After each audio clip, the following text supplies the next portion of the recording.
ATE, Mhetap, Seni, Senet, Uncle Ja, Seneb, Dua. It's your brother Asar and Ka once again. As we do pretty much 3 Sundays out of the month, um, not just your Gregorian calendar in particular, but the ancient Ramech calendar. So yeah, every pretty much almost every Sunday you're gonna see us, maybe one Sunday out of the month, right? So, and that's because we believe, a lot of us believe that the week, had 3 particular weeks within the month, and possibly even more. The number of days, whatever the case, at the moment, um, we are live on another Sunday, another raw day for you and yours, making sure you understand the information for all those who are hecking the chair praise of the divine, Shemsu Haru, Shemsu Asar, Aaron Haru, and all of those who are Ba'u Imra, souls in Ra, as our particular per Ankh, our house of life, is named the souls in Ra, Ba'u Imra. So do, as you can see, the title, it was underlined right there, right? I think it's over here, right to the left. The Maxims of Ptah Hotep, and we'll be talking about Maxim 44 and Maxim 45 today. Just kind of edifying standing that's needed, which a lot of you probably understand. A lot of you are strong-minded and comprehend. Uh, but sometimes you got to peel some layers back, just a few layers back. Um, so as we begin, as you know, Ptah Hotep left instructions for his son. Most of the Ramech leave instructions for their pupil, whether it be a physical son, a physical daughter, or whether it be for a spiritual son, meaning someone you met this study in the temple setting, in the Per'ah. Okay, so all these grandfathers, and we call these grandchildren nowadays. These are spiritual sons and daughters. These are people in your community that you raise. This happened to be a physical son of his. So we know there's those, and we know that there's, like I said, the goddaughter, as they say, or the Necharu daughter.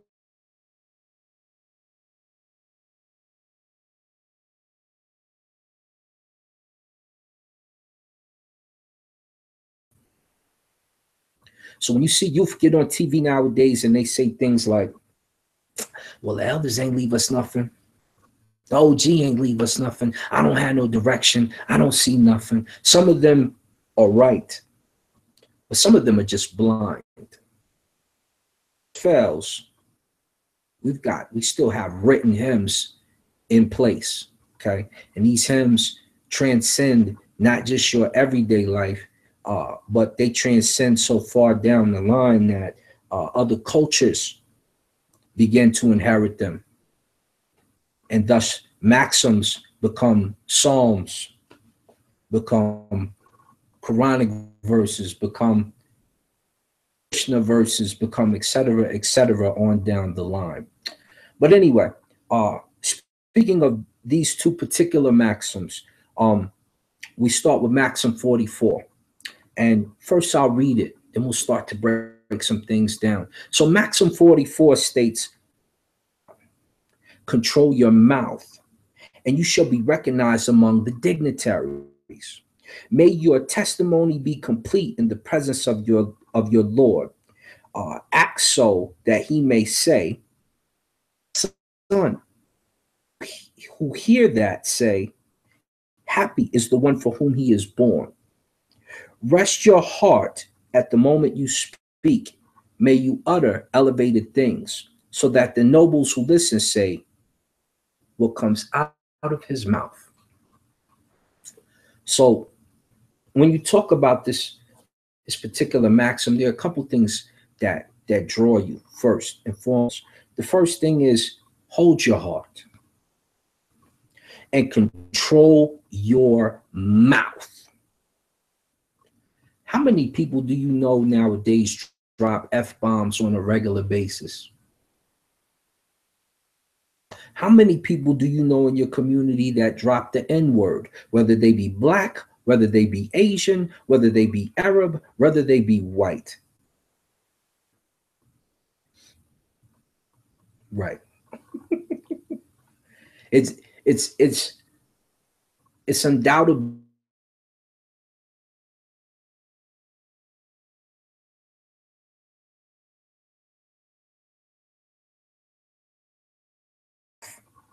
that's first, the first two things. And a lot of the children here, they love to curse nowadays. Now, I come from the fight world. I come from mixed martial arts, Muay Thai, boxing, jiu-jitsu, etc.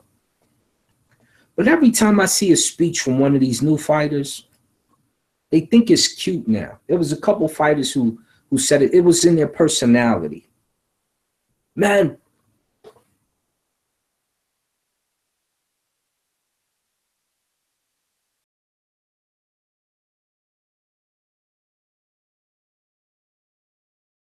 fighter skips my brain at the moment. Tito Ortiz was one of them. Shout out to the homie Tito. But this is not cute, nor is it conducive behavior, nor should you continue to do that. It shows your lack of control of the words that come out of your mouth.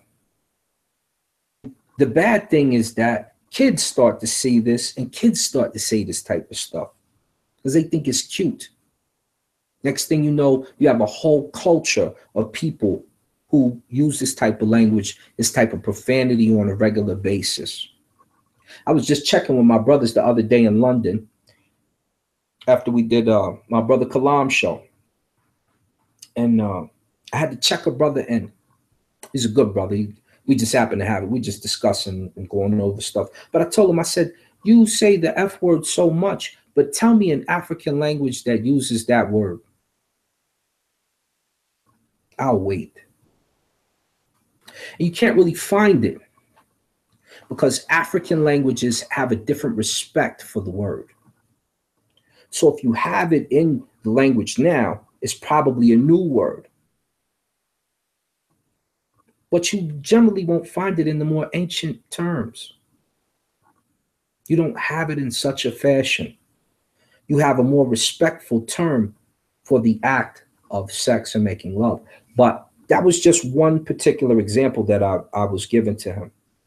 But as we move down further in this maxim, it says, and you shall be recognized among the dignitaries.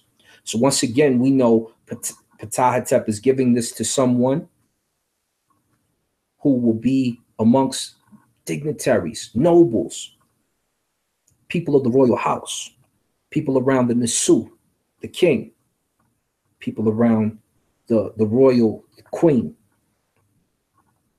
And when you have nobles amongst your class, culture, family, and peers who recognize your greatness, it shows good control of your tongue and good control of your heart, your actions. Your mouth and your actions generally go together. They don't. You're usually judged on one or the other, and they usually coincide with each other. So this is a lesson that needs to go together for you, okay? It needs to stick together. Your heart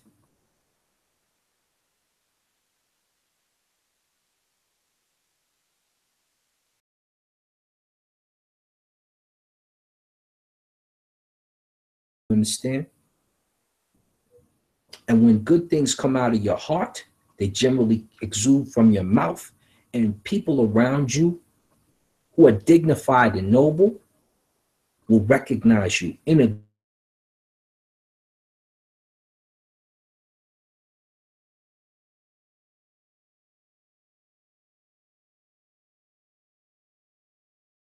case in point. Let's move on down. May your testimony be complete in the presence of your Lord. And when we say that, a lot of people, oh, see, there's slavery. No, the word neb meant that you were a master or a controller or something, or that you have become a doctor, like a doctor is a neb. Okay. So when you talk about uh, a lord or a master or a neb, it's no different than when you watch the kung fu flicks. Master, master, will you teach me that move? Move. So, of course, if you watch the old kung fu flicks like we used to, the master is the teacher, usually the general of the house. This idea transcended in ancient Kemet as well. Ancient Kemet as well. So whoever's in charge of something, his title was Neb. He was a Tipawi. He was a chief or head person. You understand? So when it says that, may your testimony be complete in the presence of your master, act so that he may say, that one is a son. And those who hear that say, happy is the one for whom he is born. Now that whole parable right there, that's just a beautiful idea altogether. Why? Because when you give testimony, anytime you make statements, anytime you give speech amongst those who are dignified, as we covered earlier, they will say, that is what I want my son to be like. That is how I expect my daughter to act like. This is how a person should be. And those who hear him, who they know is, glorified noble, he's already earned his ranking. You're on the upcline. You're trying to be like someone like that, of that nature and of that caliber. When someone says that on that level, then not the current one, not the current one. We won't even mention his name, but that's like a good president. That's like a good king. That's like a high chief. That's like a jujitsu black belt. That's like a doctor in the field of neurology. That's like someone very high elected giving you praise or writing you a letter. People will say when they give you those types of glorifications, what will they say? They will say, happy is the one for whom he is born. His parents must love him. Happy must be your mother. Happy must be your father for carrying such a wonderful soul, such a great person, such an awesome, noble soul. You become uh, uh, you become a high point for humanity. You become the golden standard when you can make your actions of your heart and your mouth match what happens in your life. You understand? And this is how you should be when you live the Rametz lifestyle. You should be above ordinary. You should be extraordinary. You should be on a higher level. A lot of people, especially in our community, in the African American community in particular, always looking for, oh man, we gotta do this, we gotta do that. It starts with you. A lot of us say, oh, I'm God, I'm God. You hear this all the time, right? When will you start being what you claim to be? How does it start? Can't say I'm God and then go rob somebody. Right? I'm God. It's the God. It's the God. And then you stick up the store, man. What? What? Whoa, really? What retribution are you acting in that fashion, in that case, right? So at some point in time, you have to show your powers. And the way that you show your powers is by acting accordingly, and let your heart be preceded by your mouth, and your mouth and your actions should match. This is simple stuff. Simple stuff, but things that we don't think about on a regular basis. But it's time that you start to think about these particular things, because when they start to transcend in your mind, they will transform your soul, and then you will start to exude this type of behavior. Then you will start to regain what you have lost. Right now, you don't have it. You don't have it. You're starting to gain it back. Some of us do. A lot of us, you don't have it. Can't make economic moves with you. Can't even be your friend. Sometimes you do stuff as a friend that's just petty, catty, not stuff that people don't want to associate with. I don't want to associate with that. You know, sometimes you won't do something. You're too fearful to handle business. That's another case in point.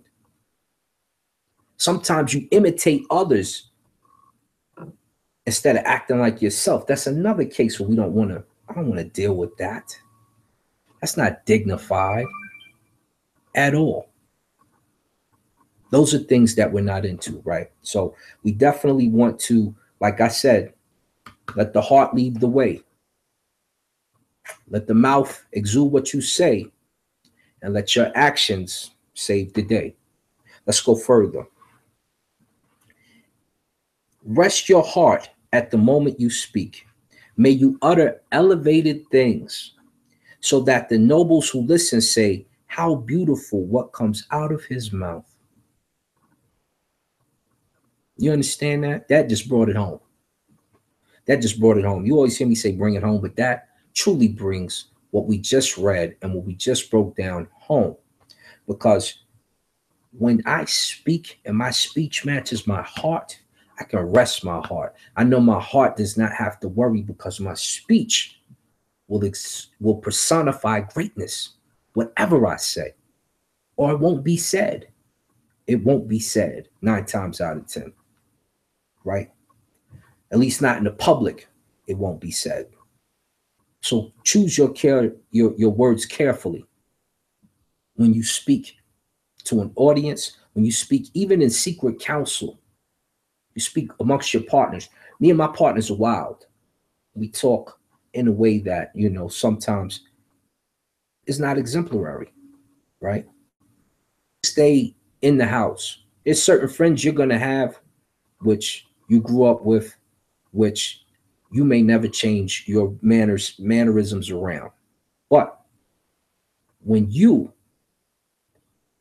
are speaking publicly, and you really shouldn't have friends like that, right? You should really have better friends. But if you have certain friends you've grown up with, certain people don't change. You're still going to talk to everyone, right?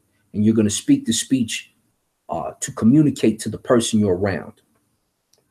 But for sure, when you're in public, you need to be able to speak in a personified manner, exemplary, eloquently. You understand? You understand. You know what I'm saying. It's not rocket science. But when the nobles hear what you say, even when the petty, not the nobles, but even when the petty hear what you have to say, they will say, how beautiful what comes out of his mouth. What comes out of her mouth. Every time she speaks, she says something of importance. She says something of greatness. She says something that I can comprehend. And if I don't comprehend it, if I go look it up, I will understand it and be on the same page as that person. This has to be you. This has to be you. If nature is not changing your life in this fashion, what are you doing here? What are you doing here? You don't know? We don't know either. Get a clue. Get a clue. Let's go to Maxim 45. Let's read the whole thing first, right? It says, act in a way that your master says of you. How accomplished is the one who has received the teaching from his father. When he emerged from him, from his body, he had spoken to him when he was still completely in the belly. What he has accomplished is greater than what he than what was said to him. Behold, a good son is a gift of nature, a being who accomplishes more than what was prescribed for him by his Lord. May he achieve ma'at. May his heart act according to his endeavor as you come to join me, your body being complete. Let's go. Act in a way that your Lord, your master says of you. How accomplished is the one who has received the teaching from his father. So once again, if your parents, remember, we always say the fruit doesn't fall far from the tree, right? So if an apple falls, it's generally an apple tree near in nature, right? It's generally an apple tree right there. If a cherry falls, I can usually find a cherry tree. If the cherry falls next to an orange tree, you're going to be looking for the tree it came from. How'd this cherry get over here amongst all these apples? You know what I'm saying? When you speak and when you act and when you use your heart, remember, your parents are attached to what happens. Your parents are attached to what happens. Your parents, what happens when you're in school? Talk to the youth right now. What happens when you're in school? You say something really good, you get straight A's on teacher parent conference night, the teacher's just raving about you. Oh, it's my favorite student. He straight A's. Timmy's always in class. Love you, Tim. Oh, he's such a, you know what I'm saying? All the time, right? All the time. Some of you may be unfamiliar with that. You better get familiar with that. That's what we should be hearing. When you're at school, you're not at school to play around. You're in school to rebuild a nation. Little do some of you know, we send you to school to rebuild our nation. You understand that? To rebuild what has happened to you. This is why your education is so important, why we fight for it. And when you're in school, why it's important that we don't have to come down there if you're doing what you're supposed to. Now, it's another thing when, teachers are rude and disrespectful, et cetera, et cetera. That's another situation. But when we drop you off, we expect that your day will go normal. We expect that you will be smart and wise and intelligent as your parents are. And we expect that you will show some function that we have taught you in your house, in our house, in your house, in your parents' house, out in class, that will come out in the public concerning manners and mannerisms. When you fail to do that, you have disrespected your parents. You have disrespected your household. You have been disrespectful. You'll see my girl calling me. We'll talk to her in a minute. We'll get to that.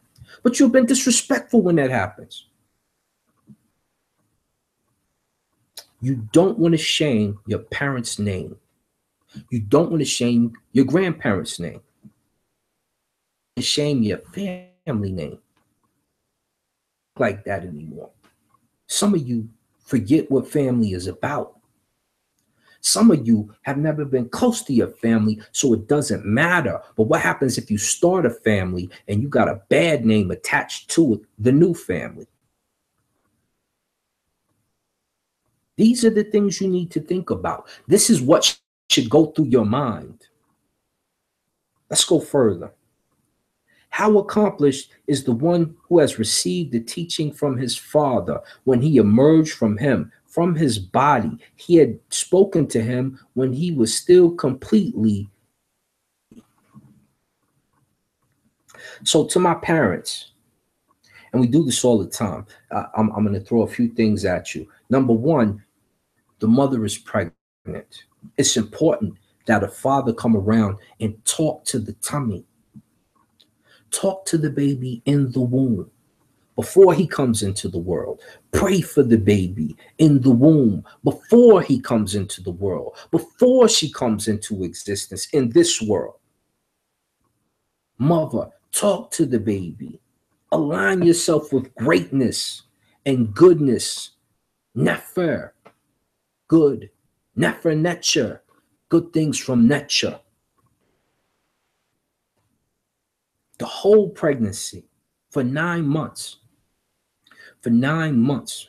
These are the small fasts people forget to do, forget to use. Not from a fast of food, but you need to watch the diet you on while you're pregnant as well.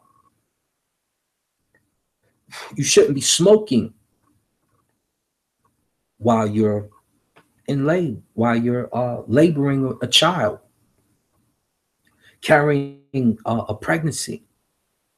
You shouldn't be listening to harmful music. You shouldn't be watching harmful things. You should be feeding yourself the best mental diet. Because now we're talking about speaking to the baby in the womb, inside your tummy. Father, you have to be around. You have to be around. Push the father out just because you in love and he dating somebody else because y'all didn't work out for whatever reason. And vice versa. And vice versa. If you decide to get a woman pregnant, stay there and handle business. If you guys are doing it too young, you shouldn't have did it in the first place. Get it together. Together, real talk. So when that baby is in the womb, it can experience the best things for it inside the womb. So that when the baby comes out, it already has a bond to you as a father and you as a mother. The correct bond. We shouldn't be having any more crack babies. We definitely better not have no meth babies. So for those of you who are in other communities, stop. You shouldn't be having meth babies. What's wrong with you? You shouldn't even see babies hit up on marijuana. Shouldn't have no marijuana baby. Marijuana may be for after, for your glaucoma, for your aching muscles, etc., etc. Better than the pills, I will say that. But not while you're pregnant. What's wrong with you? You're not thinking. That's what's going on. But the Maxims are thinking for you. Pay attention. Pay attention. So, accomplished is greater than what was said to him. Behold, a good son is a gift of nature. So when your babies come out and they're doing the good things, they're in school, they're working for a company in this case, or they've created a company of their own in other cases. They're their own source of income. Community around them, they're the bosses, no longer bossed around or on their way to be that. No shame to someone who is a worker, because you also need workers. And there are some good paying jobs. Don't get it tangled. That doesn't mean you're unsuccessful. Not everyone can be a boss. But when that happens, behold, it's a gift from nature. It's a gift from nature. It's a gift from nature. From above, from around, from inside. This is your gift. And this type of child, of course, will be there for their parents when you teach them right, when you're there for them like you need to be. That's the type of child you want to raise. Not some of these heathens we see outside. They're crazy. They're crazy. Just today, a little boy went and shot up a church. The little boy, because he's not a man. He's a grown man, but you a boy. Shot up 22 people. Southern Baptist Church. What are you doing? You just made your parents' name stink. You just made your name funky. You just destroyed a bond with you and nature. And you just destroyed other aspects of yourself. Foolishness. Another Muslim brother hops out the car and killing 8, I believe it was, injuring 11. ISIL made me do it. Don't you say ISIS. Is on you. Never disrespect our set. Not that you're saying our set's name when you say that, but still. What are you doing? You just made your parents' name stink. You've destroyed your bond with nature. What are you doing? Let's go further. A being who accomplishes more than what was prescribed for him by his Lord, may he achieve ma'at. So if you're doing what you've been put on the mission to do, guess what you achieve? You've achieved the greatness of the nature you have been created in, ma'at. You've achieved righteousness. You are leaving the legacy of righteousness behind you in your way. You are bringing forth the good speech. You are bringing forth goodness into the world. You are making the universe a better place to be in. Your name is not funky, not discredited.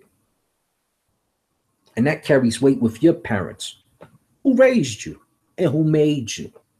And your family name begins to become exemplary. These are the things you need to think about.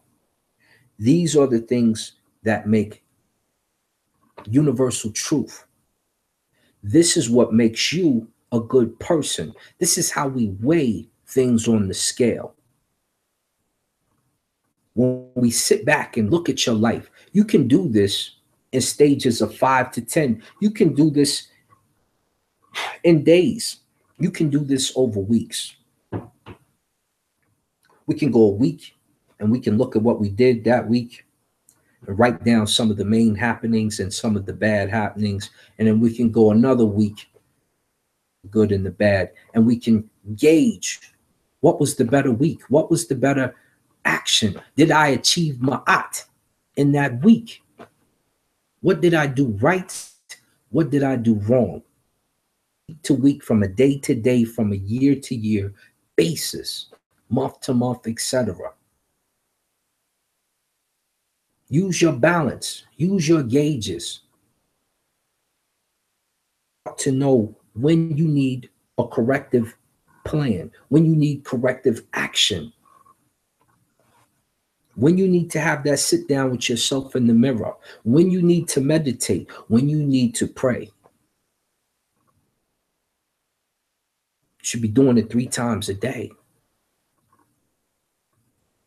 When that sun rises, when Heru rises, when Heru reaches the highest point, when Heru begins to set. And you may do other prayers in between.